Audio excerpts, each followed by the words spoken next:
എന്തുകൊണ്ട് എന്തുകൊണ്ട് എന്തുകൊണ്ട് തൃശ്ശൂരിൽ ലുലുമോൾ ഇല്ലാത്തത് എന്തുകൊണ്ട്? തിരുവനന്തപുരത്തുണ്ട്, കൊച്ചിയിലുണ്ട്, കോഴിക്കോടുണ്ട്. എന്തുകൊണ്ട് നാട്ടിക സ്വദേശി തൃശ്ശൂർക്കാരനായ MA യൂസഫ് അലിക്ക് സ്വന്തം നാട്ടിൽ ലുലുമോൾ ഇല്ലാത്തത്? മോശമല്ലേടി? ദുബായിലുണ്ട്, ലോകത്തിൻ്റെ പല ഭാഗങ്ങളിലുണ്ട്, പക്ഷേ സ്വന്തം നാട്ടിലില്ല. ചോദ്യം വരില്ലേ? ചോദ്യം വരുന്നുണ്ട്, ചോദ്യം വന്നു. അതിനുള്ളൊരു ഉത്തരമായി MA യൂസഫ് അലി സർ ഒരു പ്രസംഗത്തിനിടയിൽ കുറച്ച് കാര്യങ്ങൾ പറഞ്ഞിട്ടുണ്ട്. എൻ്റെ സുഹൃത്ത് നന്ദകുമാർ പറഞ്ഞു ഇവിടെ ഒരു മാള് പണിയണം തൃശ്ശൂർ. എൻ്റെ ആഗ്രഹം അത് തന്നെയാണ്.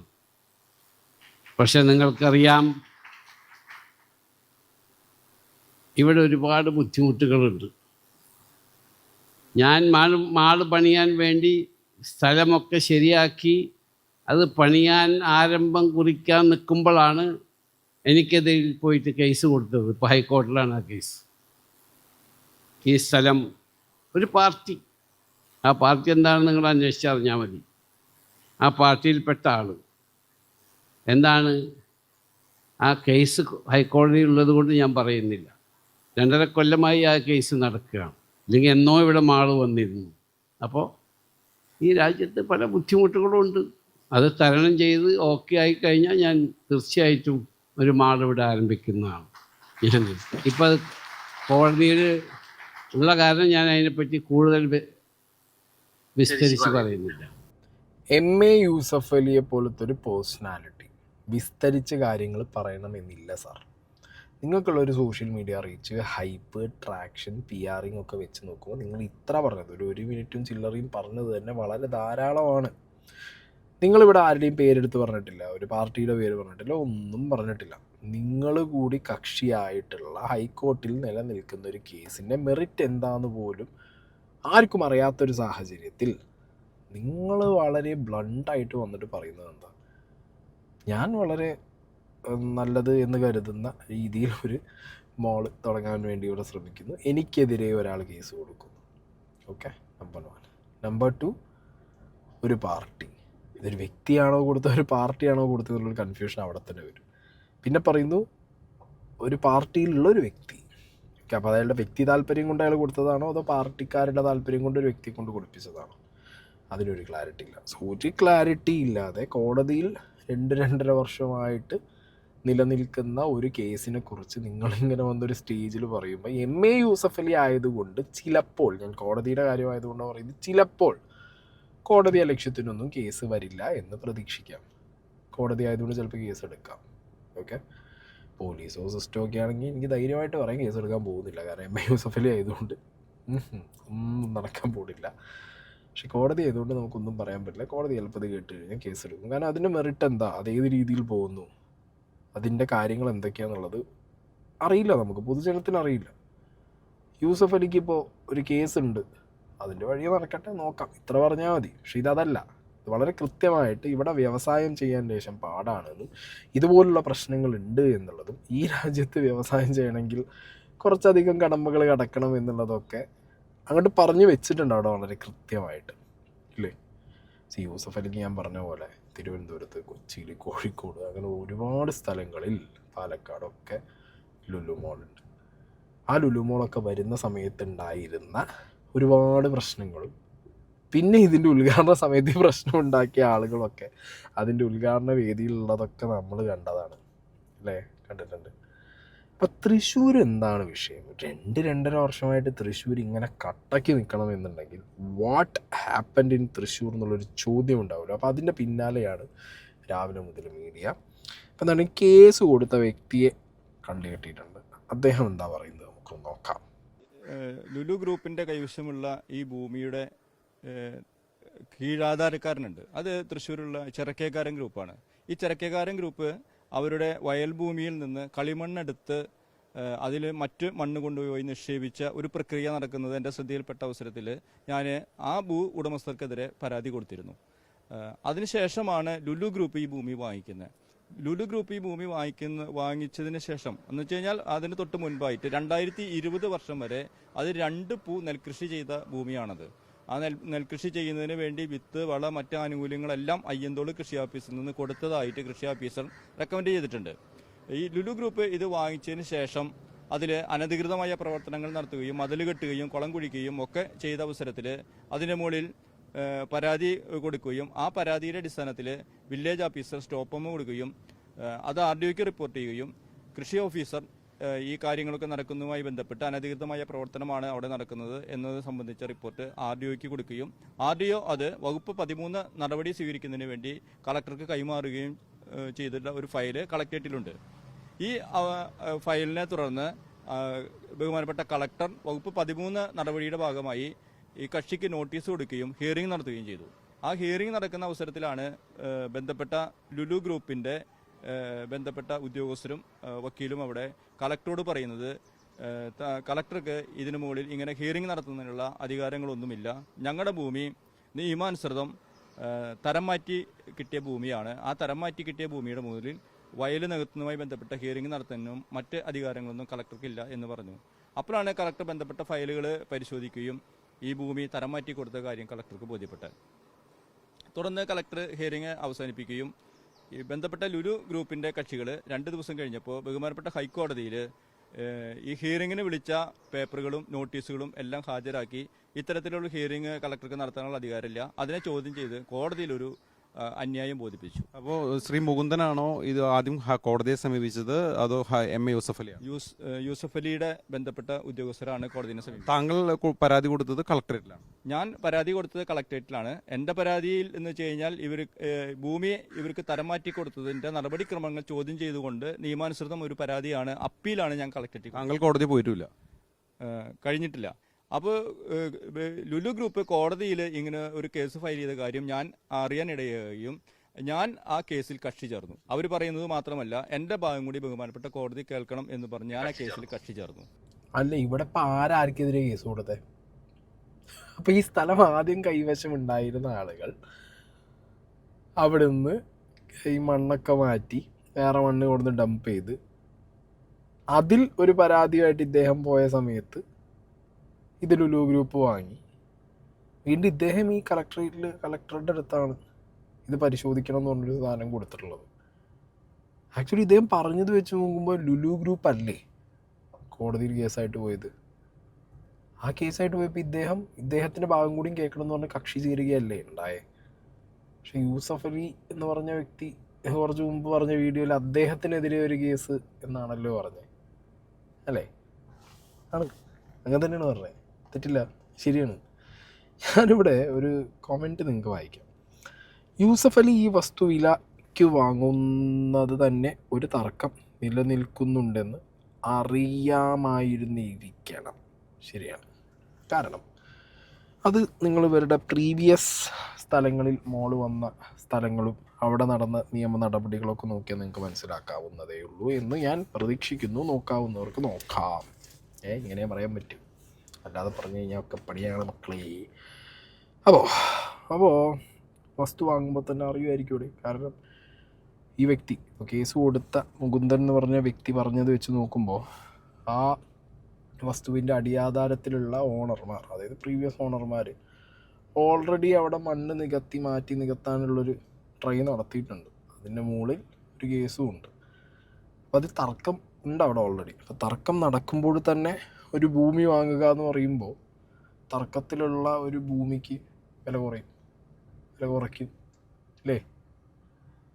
അപ്പോൾ ഒരു ടാറ്റിക്സ് ആയിരിക്കാം, ബിസിനസ് ആയിരിക്കാം. എഗെയിൻ തർക്കം നിലനിൽക്കുന്ന ഒരു ഭൂമി അത് കൈമാറ്റം ചെയ്യാൻ പറ്റുമെന്നുള്ള, അതെ, കൈമാറ്റം ചെയ്യാൻ പറ്റുന്ന രീതിയിലുള്ള തർക്കങ്ങളെ കാണുമായിരിക്കുള്ളൂ.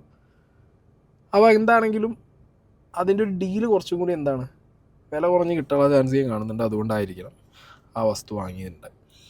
തൻ്റെ സമ്പത്ത് കൊണ്ട് അതിനെ പരിഹരിക്കാമെന്ന് കരുതി കാണും,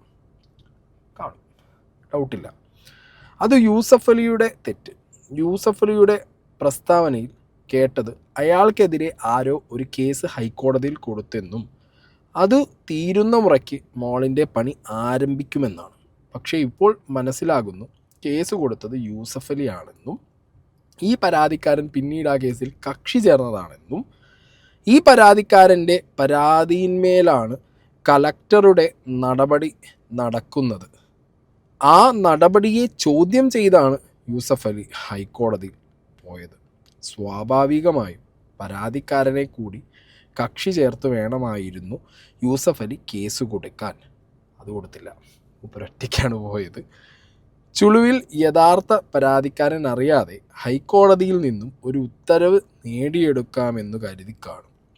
അതും പൊളിഞ്ഞു. വിവരമറിഞ്ഞു പരാതിക്കാരൻ കോടതിയെ സമീപിച്ചെങ്കിൽ അയാളെ കൂടി കോടതി കക്ഷി ചേരാൻ അനുവദിക്കും. കറക്റ്റാണ്. ഇതാണ് യഥാർത്ഥത്തിൽ അവിടെ സംഭവിച്ചത്. ഒരു അഡ്വക്കേറ്റ് തന്നെയാണ് ഈ കമൻ്റ് ഇട്ടിട്ടുള്ളത്. സോ യൂസഫ് അലി അവിടെ പറഞ്ഞ കാര്യത്തിൽ വ്യത്യാസമുണ്ട് അല്ലേ? യൂസഫ് അലിയാണ് ഹൈക്കോടതി പോയത് കലക്ടറുടെ നടപടികൾ ശരിയാണോ എന്നുള്ളത് ചോദിച്ചുകൊണ്ട്. ആ നടപടികൾ നടന്നിട്ടുള്ളത് ഈ വ്യക്തി കൊടുത്ത കേസിന് മുകളിലാണ്, ശരി. പക്ഷെ ഈ വ്യക്തിയല്ല ഹൈക്കോടതിയിൽ പോയത്. യൂസഫ് അലിക്കെതിരെ ഹൈക്കോടതിയിൽ കേസ് ഒരാൾ കൊടുത്തു എന്ന് യൂസഫ് അലി എന്ന് പറയുമ്പോൾ അതെങ്ങനെ ശരിയാവുക? അപ്പം അതിനുള്ള മാറ്റമാണ് ഇപ്പം ഞാനിവിടെ പറഞ്ഞത്. ഇനി എനിക്ക് പറയാനുള്ള കുറച്ച് കാര്യങ്ങൾ എന്താണെന്ന് വെച്ച് കഴിഞ്ഞാൽ, നമ്മുടെ നാട്ടിൽ കുറച്ചധികം കാലമായിട്ട് കൃഷി നടക്കുന്ന കൃഷിഭൂമികൾ എത്രത്തോളം ഉണ്ട്? പ്രകൃതി സ്നേഹികളുണ്ട്, പ്രകൃതി സ്നേഹികൾ വേണം. ഓക്കെ, ഇപ്പം എന്നെപ്പോലെ നിങ്ങളെപ്പോലെ ഇപ്പം ഇപ്പം എനിക്ക് പ്രകൃതി സ്നേഹം ഉണ്ടോ എന്ന് ചോദിച്ചു കഴിഞ്ഞാൽ എനിക്ക് അങ്ങനെ കൊടൂരമായ പ്രകൃതി സ്നേഹമൊന്നുമില്ല. ഓക്കെ, ഒരു മനുഷ്യന് ഒരു ആവറേജ് ഉള്ളത് അത്രയേ ഉള്ളൂ. നമുക്ക് ജോലി കാര്യങ്ങൾ അല്ലെങ്കിൽ നമ്മുടെ ലൈഫ് സ്റ്റൈൽ വെച്ചിട്ട് നമ്മൾ അങ്ങനെ എന്താ പറയുക, കൃഷി കണ്ടിട്ടില്ല. പാരൻസ് അങ്ങനെ കൃഷി ചെയ്തവരല്ല. വീട്ടിലങ്ങനെ ഒരു കൃഷിയുടെ അറ്റ്മോസ്ഫിയർ ഇല്ലാത്തതുകൊണ്ട് അതിൻ്റെ ഒരു ഇമ്പോർട്ടൻസോ കാര്യങ്ങളോ ഒന്നും എടുത്തില്ല. കേരളത്തിൻ്റെ സ്ഥിതിനെ നമുക്കറിയാം. ഉപ്പ് മുതൽ കർപ്പൂരം വരെ എല്ലാം പുറത്തുനിന്നാണ്. ഓക്കെ, റോട്ടിലിറങ്ങി നോക്കിയാൽ അറിയാം. ആന്ധ്രാപ്രദേശ്, തെലുങ്കാന, കർണാടക, മഹാരാഷ്ട്ര, തമിഴ്നാട് ലോറികളൊക്കെ അവിടെ നിന്ന് ഇങ്ങോട്ട് ദിവസേന നമുക്ക് ഉപയോഗിക്കാനുള്ള സാധനങ്ങളൊക്കെ കൊണ്ട് നമ്മൾ റോട്ടിൽ കൂടി ഓടിക്കൊണ്ടിരിക്കുന്നുണ്ട്. നമ്മുടെ നാട്ടിൽ തന്നെ പ്രൊഡക്ഷൻ ഉണ്ട്, കൃഷിയുണ്ട്. നമുക്ക് ദൈനംദിന ആവശ്യത്തിനുള്ള സാധനങ്ങൾ നമ്മൾ തന്നെ പ്രൊഡ്യൂസ് ചെയ്യുന്ന ഒരു സ്റ്റേറ്റാണ് നമ്മളെന്നുണ്ടെങ്കിൽ ഇത്രത്തോളം വണ്ടികളൊന്നും ഇവിടെ വരില്ലേ. ഇവിടുന്ന് ചിലപ്പോൾ കയറിപ്പോവുമായിരിക്കും. ഇവിടെ എത്രത്തോളം നമ്മൾ ആവശ്യത്തിന് വേണ്ടി സാധനങ്ങൾ നമുക്ക് ഇറക്കേണ്ട ആവശ്യമില്ല. Basically we are like consumer state. Okay, അപ്പം അങ്ങനെയുള്ള സാഹചര്യത്തിൽ ഇപ്പോൾ ഒരു ഭൂമിക്ക് വേണ്ടി, ഒരു നിലത്തിന് വേണ്ടി ഒരു വ്യക്തി ഇത്രത്തോളം ഫൈറ്റ് ചെയ്യണോ എന്നുള്ളൊരു ചോദ്യം പലരും ചോദിക്കും. എന്ത് പ്രകൃതി സ്നേഹം, ഇവൻ എന്തിനീ ഫൈറ്റ് ചെയ്യണം എന്നുള്ളൊരു ചോദ്യമായിരിക്കും പലരും ഇദ്ദേഹത്തിനെതിരെ ചോദിക്കുന്നത്. ഓക്കെ, അങ്ങനെ ഒരു ചോദ്യം ഒരു പ്രകൃതി സ്നേഹി അല്ലെങ്കിൽ യൂസഫ് അലിയുടെ ലുലു മോളിനെതിരെ പരാതി കൊടുത്തു എന്ന് പറയപ്പെടുന്ന, എന്നാൽ യൂസഫ് അലി കൊടുത്ത പരാതിയിൽ കക്ഷി ചേർന്ന ഒരാൾ, അയാൾക്കെതിരെ ഇങ്ങനത്തെ ചോദ്യങ്ങൾ വരുമ്പോൾ ഞാൻ തിരിച്ചൊരു ചോദ്യം ചോദിക്കട്ടെ. ഇവിടെ സാധാരണക്കാർക്ക് ഒരു നിയമം, പണക്കാർക്ക് വേറൊരു നിയമമല്ലേ? നിങ്ങൾ ബേസിക്കലി ഒന്ന് ആലോചിച്ച് നോക്കും. ഒരാൾ ഒരു 10 സെൻറ്റിൽ 5 സെൻറ്റിൽ വീട് വെക്കാൻ വേണ്ടിയിട്ട് ഒരു തോട്ടിൻ്റെ വക്കത്തോ ഒരു പുഴയുടെ തീരത്തോട് അടുപ്പിച്ചോ അല്ലെങ്കിൽ കുറച്ച് വെള്ളം കെട്ടി നിന്ന് ഭൂമിയിലോ വെക്കാൻ പോയി കഴിഞ്ഞാൽ നടക്കൂ? സിമ്പിൾ ലോജിക്ക് നടക്കുമോ? നിങ്ങൾ ആലോചിച്ച് നോക്ക്. അപ്പം പറയും സ്ഥലം നികത്തി, തോട് നികത്തി, തണ്ണീർക്കുടം, ഞാൻ പറയില്ല, എല്ലാം നികത്തി എന്ന് പറഞ്ഞിട്ട് എത്രത്തോളം പുലിവാല് പിടിച്ചിട്ട് ആ മനുഷ്യൻ പോവും അല്ലേ? പോവും. അപ്പം പറയും കുറേ ആളുകൾ, 10,000-3000 ആളുകൾക്ക് ജോലി കിട്ടുന്ന ഒരു സ്ഥാപനമല്ലേ ലുലു മോള്. അങ്ങനെ ജോലി കിട്ടുന്നൊരു സ്ഥാപനം വരുമ്പോൾ അവിടെയുള്ള ചതുപ്പ് നിലമായിട്ട് ഇല്ലാതായി പോയാൽ എന്താ? കേരളത്തിൻ്റെ ഒരു ജിയോഗ്രഫി വെച്ചിട്ട് നമുക്ക് ഈ ചതുപ്പ് നിലകൾ വേണം. മനസ്സിലായോ? വേണം. നമ്മളുടെ ലാൻഡിൻ്റെ ഒരു ടോപ്പോഗ്രഫി അങ്ങനെയാണ്. നമുക്കിപ്പോൾ തന്നെ അറിയാം, നമ്മളുടെ മഴയുടെ ഒരു ഫേസൊക്കെ ചേഞ്ചായി, ഇൻറ്റൻസിറ്റി കൂടി, കാലവർഷത്തിൻ്റെ ഒരു സമയം മാറി, പല രീതിയിലുള്ള പ്രശ്നങ്ങൾ നമ്മൾ അനുഭവിക്കുന്നുണ്ട്. എന്തുകൊണ്ടാണ്? ഇവിടെ നമ്മളെപ്പോഴും പറയുക എന്താ, നമുക്ക് ഭയങ്കരമായിട്ടുള്ള ഫെസിലിറ്റീസ് വേണം, നമുക്ക് മാറ്റം വേണം, ടെക്നോളജി ഇമ്പ്രൂവ് ആവുന്നുണ്ട്, നാട് മുന്നോട്ട് പോകുന്നുണ്ട്, ഫ്യൂച്ചറിസ്റ്റിക് ആയിട്ടുള്ള കാര്യങ്ങൾ എല്ലാം വേണം, വികസനം വേണം. പക്ഷെ വികസനം ആവശ്യത്തിന് മതി. ഒരു നാടിൻ്റെ എന്താ പറയുക, ആ നാടിനൊരു മണ്ണിൻ്റെ ഘടനയ്ക്കനുസരിച്ചിട്ടുള്ള വികസനം മാത്രമല്ലേ ചെയ്യാൻ പറ്റൂ. ഇതിൽ കൂടുതൽ ചെയ്ത് കഴിഞ്ഞാൽ ഭൂമി എന്നെ തിരിച്ച് റിയാക്ട് ചെയ്യും ഇല്ലേ? ചെയ്യും. വികസനം ആവശ്യമാണ്. പക്ഷേ അത് കുറേ മാളുകൾ വന്നതുകൊണ്ടൊരു വികസനം ഉണ്ടാവും എന്നുള്ളത് ഞാനൊരിക്കലും പറയില്ല. പക്ഷേ നമ്മളൊക്കെ, ഇപ്പം ഞാൻ മലപ്പുറത്തുകാരനാണ്, നമ്മളൊക്കെ എപ്പോഴും തമ്മിൽ പറയാറുണ്ട്, ഒരു മാളും ഇല്ല, ഒന്നുമില്ല. പറയുമ്പോൾ നമ്മളങ്ങോട്ട് ആയി പോവുകയാണ്. കാരണം എന്താ പറയുക, നമ്മൾ ബാക്കി നാടുകളിൽ ചെല്ലുമ്പോൾ നമ്മൾ ഏറ്റവും കൂടുതൽ ആക്സസ് ചെയ്യുന്നത് ഇപ്പം ഇങ്ങനത്തെ കാര്യങ്ങളാണ്. അപ്പം പറഞ്ഞു വന്നത്, വികസനത്തിൻ്റെ ഫേസ് എന്ന് പറയുന്നത് ഓക്കെ ഒരിക്കലും ഒരു സൂപ്പർ മാളുകളോ അങ്ങനത്തെ കാര്യങ്ങളോ ആണെന്ന് നമുക്ക് അങ്ങനെ പറയാൻ പറ്റില്ല. ഒന്ന്. രണ്ടാമത്തെ കാര്യം, ഇത് വേണമെന്ന് ചോദിച്ചാൽ വേണം. കാരണം മാറുന്ന കാലഘട്ടത്തിനനുസരിച്ച് അത് വലിയൊരു മാറ്റമാണ്. ഓക്കെ, ഇപ്പോൾ ടെക്നോളജി ഇമ്പ്രൂവ് ആയിട്ട് ഇപ്പോൾ കുറേ സീരിയലുകൾ വന്നു, ടെലിവിഷൻ തന്നെ സ്മാർട്ട് ടി വി ആയി, എല്ലാം നമുക്കിപ്പോൾ ഒരു പ്ലാറ്റ്ഫോമിലേക്ക് മാറുന്നുണ്ട്. സോഷ്യൽ മീഡിയയുടെ ഒരു ഇമ്പാക്റ്റ്, AI വന്നു, കാലം മാറുന്നതിനനുസരിച്ച് ഒരുപാട് മാറ്റങ്ങൾ വരും. ആ മാറ്റത്തിൻ്റെ ഭാഗമായിട്ട് വരുന്ന കാര്യങ്ങൾ എന്നുള്ളത് പോലെ തന്നെയാണ് ഒരു അൾട്രാ മോഡേൺ ഫെസിലിറ്റിയിലുള്ളൊരു ടൗൺഷിപ്പ് അല്ലെങ്കിൽ ഒരു ടൗൺ പ്ലാനിങ് കാര്യങ്ങളൊക്കെ. ഇല്ല എന്ന് പറയുന്നില്ല, പക്ഷെ അത് വിചാരിച്ചിട്ട് എല്ലാ എന്താ പറയുക ജലസ്രോതസ്സുകളും ഇങ്ങനത്തെ എന്താ പറയുക തടാകങ്ങളും ചതുപ്പുകളും ഒക്കെ നികത്തിക്കഴിഞ്ഞാൽ നമ്മുടെ ബയോഡൈവേഴ്സിറ്റി തന്നെ മൊത്തത്തിൽ താളം തെറ്റും, നമ്മുടെ ഇക്കോസിസ്റ്റം തന്നെ പൊട്ടിപ്പൊളി. അങ്ങനത്തെ ഒരു അവസ്ഥയിൽ മനുഷ്യന് പിന്നെ ജീവിക്കാൻ പറ്റാത്തൊരു അവസ്ഥ സംഭവിക്കാം. അപ്പോൾ കുറച്ചൊക്കെ എന്താ പറയുക ഇങ്ങനത്തെ പ്രകൃതി സ്നേഹികൾ വേണം. കുറച്ച് സ്ഥലങ്ങൾ നമ്മൾ എന്ത് ചെയ്യണം, പ്രിസർവേറ്റ് ചെയ്യണം, നമ്മൾ നോക്കണം. നമ്മളതിൻ്റെ കൺസർവേഷനും കാര്യങ്ങളൊക്കെ നമ്മൾ എന്ത് ചെയ്യണം, നമ്മൾ ചെയ്തേ പറ്റൂ.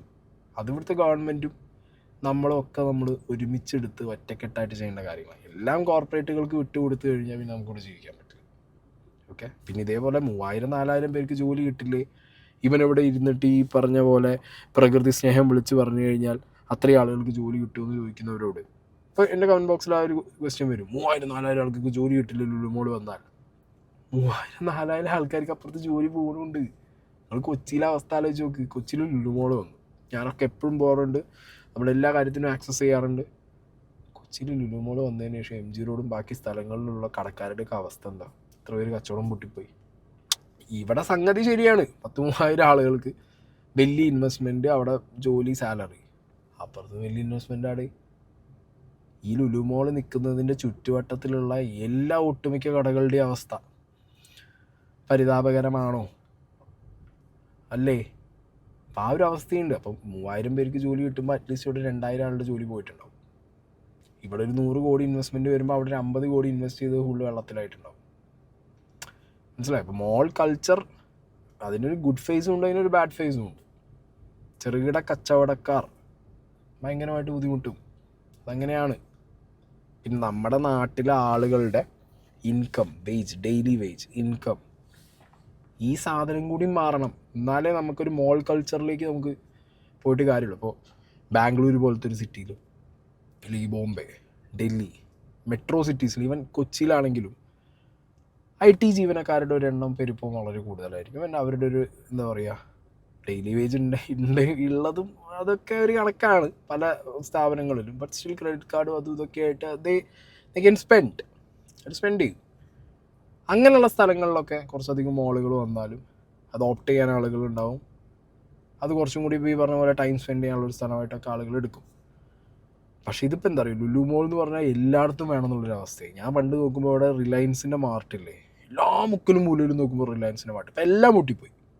ഇപ്പോൾ ഒരു പണ്ട് ഞാൻ സത്യത്തിൽ മലപ്പുറത്തൊക്കെ ഒരു കുടിസ് ഗ്രാമത്തിൽ പോയി നോക്കിയാലടക്കം മറ്റേ റിലയൻസിൻ്റെ മാർട്ട് പോലത്തെ സാധനങ്ങൾ തുറന്നു വെച്ചിട്ടുണ്ടായിരുന്നു. എല്ലാം കൂട്ടിപ്പോയി, മലപ്പുറത്തുള്ളതൊക്കെ കൂട്ടിപ്പോയി. പെരുന്നവണ്ണ മഞ്ചേരിക്ക് ഉണ്ടെങ്കിൽ ഉണ്ട്, മലപ്പുറം അങ്ങാടിയിലില്ല. അങ്ങനെയാണ്. അതായത് വേണം, കോർപ്പറേറ്റുകൾ കുത്തിക്കയറി വരും, എല്ലാം ചെയ്യും. ബട്ട് ഇൻവെസ്റ്റ് ചെയ്യുന്നത് അവർ അങ്ങനത്തെ സ്ഥലങ്ങൾ നോക്കി ഇൻവെസ്റ്റ് ചെയ്തിട്ടേ കാര്യമുള്ളൂ. ലുലു മോളാണെന്നുണ്ടെങ്കിലും മേജർ സിറ്റീസിലൊക്കെ വരും. പക്ഷെ മേജർ സിറ്റീസിൽ ഈ സാധനങ്ങൾ വരുമ്പോൾ ആ സിറ്റിയിൽ അതിന് മുമ്പുണ്ടായിരുന്ന ചെറുകിട കച്ചവടക്കാരുടെയൊക്കെ ഒരു അവസ്ഥ എന്ന് പറയുന്നത് വളരെ വളരെ പരിതാപകരമായിട്ടുള്ളൊരു അവസ്ഥയിലേക്കാവും പോകുന്നത്. അപ്പം 3000-4000 പേർക്ക് തൊഴിൽ കിട്ടുന്നില്ലേ എന്നുള്ളവരോട് തിരിച്ച് ഈ ചെറുകിട കച്ചവടക്കാർ ചോദിക്കുകയാണ്, ഞങ്ങളെ തൊഴിൽ പോയതിന് നിങ്ങൾ എന്ത് ചെയ്യും, നിങ്ങൾക്ക് എന്ത് തരാൻ പറ്റും എന്ന് വെച്ച് കഴിഞ്ഞാൽ ഒരു ഉത്തരം മുട്ടിയ അവസ്ഥയിലേക്ക് കാര്യങ്ങൾ മാറും അല്ലേ. പിന്നെ വേറൊരു ഇമ്പോർട്ടൻ്റ് കാര്യം, ഇവിടെ കൃഷിയുടെ കാര്യം പറഞ്ഞിട്ട് ഇനി അടുത്തൊരു വേർഷൻ ഓഫ് ആളുകൾ വരും കൃഷിയുടെ കാര്യം പറഞ്ഞിട്ട്. കൃഷിയുടെ കാര്യങ്ങൾ പറഞ്ഞ് നിങ്ങൾ വന്നോ, ഒരു കുഴപ്പമില്ല. പ്രകൃതി സ്നേഹികളും കൃഷി ഇഷ്ടപ്പെടുന്നവരൊക്കെ വന്നു. ഈ കൃഷി ഭൂമി ഉണ്ടെങ്കിൽ ഒന്നും ഇവിടുത്തെ സർക്കാർ അതിന് എത്രത്തോളം ഹെൽപ്പ് ചെയ്യുന്നുണ്ടെന്നുള്ളതിനെക്കുറിച്ച് ഒരു കർഷകനല്ലാത്തത് കൊണ്ട് എനിക്കതിന് പരിമിതമായ അറിവുകളേ ഉള്ളൂ. ഇപ്പോൾ ഹെൽപ്പ് ചെയ്യുന്നുണ്ട് തന്നെ വെച്ചോ, ആരിറങ്ങും ഈ കൃഷിക്ക്? നമ്മളെ നാട്ടിൽ ആര് ഈ കൃഷിക്ക് ഇറങ്ങും? അന്യസംസ്ഥാന തൊഴിലാളികൾ വീണ്ടും കൊണ്ടുവരണ്ടേ? വേണ്ടേ? ആശ്രയിക്കേണ്ടത് അവരെ തന്നെ ആശ്രയിക്കണ്ടേ? പിന്നെ പണ്ടത്തെ പോലെ എത്ര ആളുടെ കയ്യിലാണ് ഇത്രയും ഭൂമിയുള്ളത്? വളരെ ഈ ചുരുക്കം ആളുകളുടെ കയ്യിലല്ലേ ഇത്രയും ബൾക്ക് എമൗണ്ട് ഓഫ് ഭൂമിയും കൃഷി നടത്താൻ പറ്റിയ സ്ഥലങ്ങളും ഉള്ളൂ അല്ലേ? അല്ലെങ്കിലൊക്കെ പാർട്ട് ടൈം ആയിട്ട് ഒരു ഹോബിക്ക് ഒരു മനസ്സമാനം കിട്ടാൻ വേണ്ടിയിട്ട്, ഇല്ലെങ്കിൽ ചെറുതായിട്ട് നമ്മളെ വീട്ടിൽ ഒരു തക്കാളി ഒരു മുളക് ആ രീതിയിലുള്ള ചെറുകിട നമ്മുടെ ചുറ്റുവട്ടത്തും അല്ലെങ്കിൽ ടെറസിന് മുകളിലുള്ള കൃഷികളെ മാത്രം, അതിനും താല്പര്യവും സമയവും ഉള്ളവർ മാത്രമേ ചെയ്യൂ, അതിനോട് പാഷൻ ഉള്ളവരേ ചെയ്യൂ. അല്ലാത്ത പക്ഷം ഭൂമി ഉണ്ടായിട്ടും അവിടെ കൃഷി നടത്താൻ ആളില്ലാത്തൊരവസ്ഥയാണെങ്കിൽ, കൃഷി നടത്താൻ ഇനി റെഡിയാന്ന് വെച്ചോ, സർക്കാരും അത് ചെയ്തു കൊടുക്കാൻ റെഡിയാണ്, ആര് കൃഷി നടത്തും? എവിടുന്ന് പണിക്കാരെ കിട്ടും? എനിക്ക് തോന്നുന്നില്ല നമ്മുടെ നാട്ടിലെ ആളുകൾ ഇപ്പോഴും ഒരു കൃഷിഭൂമിയിൽ ഇറങ്ങി പണിയെടുക്കുന്നതിനേക്കാൾ കൂടുതൽ ആളുകൾ മരുഭൂമി പോയിട്ട് അധ്വാനിക്കാൻ റെഡിയാണ്. സ്വന്തം നാട്ടിലെ പാടത്തും വനമ്പത്തും ഇറങ്ങാനും റെഡിയല്ല. അപ്പോൾ പോണത് അറബി നാട്ടിൽ വെയിലത്തും ചൂടത്തും മണലത്തും പോയിട്ട് കിടക്കാനാണ് താല്പര്യം. ഇവിടെ ആർക്കും താല്പര്യമില്ല. അങ്ങനത്തെ സാഹചര്യത്തിൽ കൃഷിഭൂമി ഇങ്ങനെ കൂടിക്കൂടി, അല്ലെങ്കിൽ കൃഷിഭൂമി അങ്ങനെ കുറേ ഉണ്ടെങ്കിൽ എന്തെന്ന് ചോദിക്കുന്നൊരു ചോദ്യം ഉണ്ടാവും. അത് തിരിച്ചൊരു ചോദ്യം പല ആളുകളും ചോദിക്കും ഇല്ലേ? ചോദിക്കും. പ്രകൃതിയെ സംരക്ഷിക്കണം എന്ന് പറഞ്ഞു വരുന്നവരോട് അങ്ങനെ ചോദ്യം തിരിച്ചും ചോദിക്കും. ഇവിടെ ഞാൻ പറഞ്ഞല്ലോ, ലുലു മോൾ ഒരു ബേസിക് നീഡാണോ? ഇപ്പോൾ ഒരു ഹോസ്പിറ്റല്, സ്കൂള്, അതുപോലത്തെ ഒരു വെരി ബേസിക് നീഡാണോ ലുലു മോൾ എന്ന് ചോദിച്ചു കഴിഞ്ഞാൽ അല്ല. ഓക്കെ, അല്ല. പിന്നെ അതൊരു എന്താ പറയുക, അയാളുടെ ബിസിനസ്സാണ്. യൂസഫ് അലി എന്ന് പറഞ്ഞ വ്യക്തിക്ക് അത് വലുതാക്കുക, അയാളുടെ എംപയർ ബിൽഡ് ചെയ്യുക എന്നുള്ളത് അയാളുടെ ഡ്രീം, അയാളത് ചെയ്തുകൊണ്ടിരിക്കുന്നു. പിന്നെ ഈ പറഞ്ഞ പോലെ യൂസഫ് അലി വരുമ്പോൾ വളയുന്ന നിയമങ്ങൾ, ലുലു മോൾ വരുമ്പോൾ മാറുന്ന നിയമങ്ങൾ, മാറ്റപ്പെടുന്ന നിയമങ്ങളൊക്കെ ഉണ്ട്. ഇല്ല എന്നുള്ളത് ആർക്ക് പറയാൻ പറ്റും? ഉണ്ട്. ബോൾഗാട്ടിയിലൊക്കെ നിങ്ങൾ ചോദിച്ചാൽ മതി. അപ്പം അങ്ങനത്തെ കാര്യങ്ങളും ഉണ്ട്. അപ്പം അതിനെതിരെ ഒരാൾ ശബ്ദിക്കുമ്പോൾ, സ്ട്രോങ് ആയിട്ട് ഒരാൾ നിൽക്കുമ്പോൾ, അയാളൊരു പാർട്ടിക്കാരനാണ്, അയാളുടെ പാർട്ടി മറ്റേ അംഗത്വം അതാണ്, അയാളൊരു എന്ത് പ്രകൃതി സംരക്ഷകൻ, അതിനും ചോദിച്ചിട്ട് കാര്യമൊന്നുമില്ല. മനസ്സിലായോ? അപ്പോൾ അവിടെ ഇയാൾ കൃത്യമായിട്ട് ഇപ്പോൾ 2.5 വർഷമായിട്ട് ഇയാൾ ഇതിൻ്റെ പിന്നാലെ ഉണ്ട്. 2.5 വർഷമായിട്ട് ലുലു ഗ്രൂപ്പിന്, MA യൂസഫ് അലിക്ക് ഒരാളുടെ കേസിൻ്റെ മുകളിൽ, അല്ലെങ്കിൽ അവർ കൊടുത്ത കേസിൽ കക്ഷിയായ ഒരു വ്യക്തിയുടെ മുകളിൽ ഒരു രീതിയിലും ഇൻഫ്ലുവൻസ് ചെയ്യാൻ പറ്റുന്നില്ല എന്നാണെങ്കിൽ മുകുന്ദൻ്റെ വാദങ്ങൾ സ്ട്രോങ് ആണെന്നല്ലേ അതിനല്ലേ വിചാരിക്കണ്ടേ? അപ്പം പിന്നെ എന്തിനാണ് കഷ്ടപ്പെട്ടിട്ട് ഇങ്ങനെ ഒരു തർക്കഭൂമി എടുത്തിട്ട് അതിൻ്റെ മുകളിൽ, തർക്കഭൂമി ഓൾറെഡി തർക്കത്തിലുള്ള ഒരു ഭൂമി എന്തിനെടുത്തു എന്നുള്ളൊരു ചോദ്യം ഇപ്പോഴും നിലനിൽക്കുന്നുണ്ട്. പിന്നെയും തർക്കത്തിലിരിക്കുന്ന ഒരു ഭൂമി ഇനി എടുത്താലും അത് തർക്കം കൊണ്ട് തീർത്ത് നമുക്ക് ആക്കാം എന്നുള്ള രീതിക്കാണോ എന്നുള്ളത് അറിയില്ല. തർക്കഭൂമിയാണെന്ന് മനസ്സിലായല്ലോ.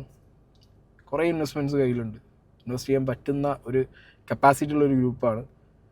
ടേക്ക് അനദർ ലാൻഡ്, നല്ലൊരു പ്രോപ്പറായിട്ടുള്ള പേപ്പർ ക്ലിയർ ആയിട്ടുള്ള, നിങ്ങൾക്കൊരു എന്താ പറയുക ലുലു മോൾ തുടങ്ങാൻ പറ്റുന്ന സെറ്റപ്പിലുള്ളൊരു ഭൂമി വേറെ എടുത്തോ. ഇത് തർക്കത്തിൽ കിടന്നോട്ടെ, അല്ല അപ്പം ഒന്നും ചെയ്യാൻ പറ്റില്ലല്ലോ. എന്താണെങ്കിൽ മുകുന്ദൻ്റെ അവസ്ഥ എന്താണെന്നുള്ളത് കണ്ടറിയണം. പാർട്ടിക്കാരോടൊക്കെ ഒന്ന് വിളിച്ച് ചോദിക്കുന്നുണ്ട്. പാർട്ടിക്കാരൊക്കെ കിടന്ന് ഉരുളുന്നുമുണ്ട്. കാരണം യൂസഫ് അലീൻ്റെ കേസായതുകൊണ്ടൊന്നും പറയാൻ പറ്റില്ല. കാരണം പാവപ്പെട്ടവൻ്റെ പാർട്ടിയാണ്. പണ്ട് മറ്റേ നെൽപ്പാടങ്ങൾക്കും പിന്നെ ഈ പറഞ്ഞ തണ്ണീർത്തടങ്ങൾക്കൊക്കെ വേണ്ടി ഘോരഘോരമായിട്ടുള്ള സമരങ്ങൾ നടത്തിയ, വയലിന് വേണ്ടിയും വിത്ത് കൊയ്യലും പാവലും എന്നൊക്കെ പറഞ്ഞിട്ട് കുറേ സമരം നടത്തിയ പാർട്ടിയാണ്. അപ്പോൾ ഇപ്പോൾ ആരെ ഭാഗത്ത് നിൽക്കണം എന്നുള്ളത് പാർട്ടിക്കാർക്കും മനസ്സിലാവണില്ല. മുകുന്ദൻ്റെ ഭാഗത്ത് നിൽക്കണോ, യൂസഫ് അലീൻ്റെ ഭാഗത്ത് നിൽക്കണോ, മുതലാളീൻ്റെ ഭാഗത്ത് നിൽക്കണോ, ഈ പ്രകൃതി സ്നേഹിയുടെ ഭാഗത്ത് നിൽക്കണോ എന്നുള്ളതിനെ കുറിച്ചൊരു ഐഡിയ ഇല്ല. അതെല്ലാവരും കിടന്ന് തത്തി കളിക്കുന്നുണ്ട്. ഞാൻ പറഞ്ഞല്ലോ, എൻ്റെ ഒരു സ്റ്റാൻഡ് എന്ന് പറഞ്ഞു കഴിഞ്ഞാൽ 2.5 വർഷമായിട്ട് തർക്കഭൂമി എടുത്തതിന് ശേഷം പിന്നെ അതിൽ തർക്കം നിലനിൽക്കുന്നുണ്ട്. അത് കക്ഷിയായിട്ട് ഇയാൾ വന്നതുകൊണ്ട് ഒന്നും മുന്നോട്ട് പോകുന്നില്ല എന്നാണെന്നുണ്ടെങ്കിൽ ലുലുവിന് അടുത്തൊരു വേറെ ലാൻഡ് ചൂസ് ചെയ്യുക എന്നുള്ളത് വേറെ ഓപ്ഷൻ കാണുന്നില്ല. അത് ഇനിയിപ്പോൾ ഇതൊക്കെ തീർന്നു പോകുമെന്നുള്ളത് അറിയാൻ പാടില്ലേ. എന്താണെങ്കിലും ഈ വ്യക്തിയെ ഒരു പ്രകൃതി സ്നേഹി, എൻ്റെ ഒരു പ്രകൃതി സ്നേഹി എന്നൊന്നും പറഞ്ഞ് തള്ളിക്കളയാൻ എന്നെ കൊണ്ട് പറ്റുന്നില്ല. ഓക്കെ, അയാളുടെ ഭാഗത്ത് ന്യായമുള്ളത് കൊണ്ട് തന്നെയാണ് ഇത്രയും വർഷം അയാൾ പിടിച്ചു നിന്നത്, ഇനിയും പിടിച്ചു വെക്കുമായിരിക്കും.